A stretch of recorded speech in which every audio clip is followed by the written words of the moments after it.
वक्रतुंड महाकाय सूर्यकोटि समप्रभ निर्विघ्नं कुरु मे देव सर्वकार्येषु सर्वदा।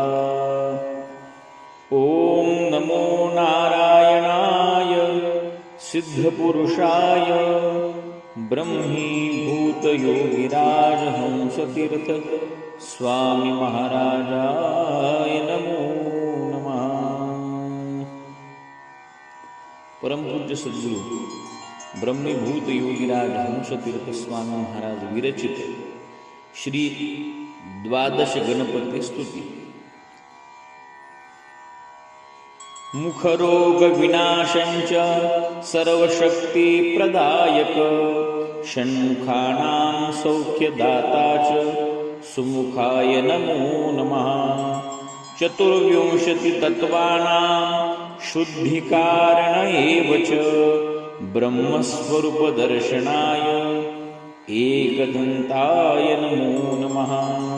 त्रिगुणाय च त्रिदोषाय वासनारहिताय च सच्चिदानन्दस्वरूपाय कपिलाय नमो नमः। पंचमहाभूत पंचीकरणाय पंचदेहस्य कारक मोहमाया निरासाय गजकर्णाय नमो नमः।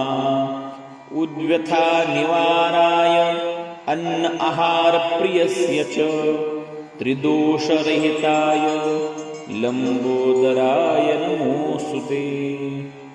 विषं हरति पापानि अमृतसिद्धिप्रदाय च परब्रह्मस्वरूपाय विकटाय नमो नमः। विघ्नेशं विघ्नहर्ता च विद्याधर विनायक सर्वसाक्षी स्वरूपाय विघ्ननाशाय नमो नमः। इंद्रियाणाम् अधिष्ठात्रा इंद्रिय निग्रह कारक शिवसैन्यस्य अधिपति गणाधिपाय नमो नमः। मन विकार निवारस्य मन संतोष कारक देहे अमनं कृत्वा धूम्रकेतुर्नमोस्तुते। ऐश्वर्ये ऐश्वर्यं दत्त्वा वैराग्यपूर्ण एव च शान्ति समाधानदाता गणाध्यक्षाय नमो नमः।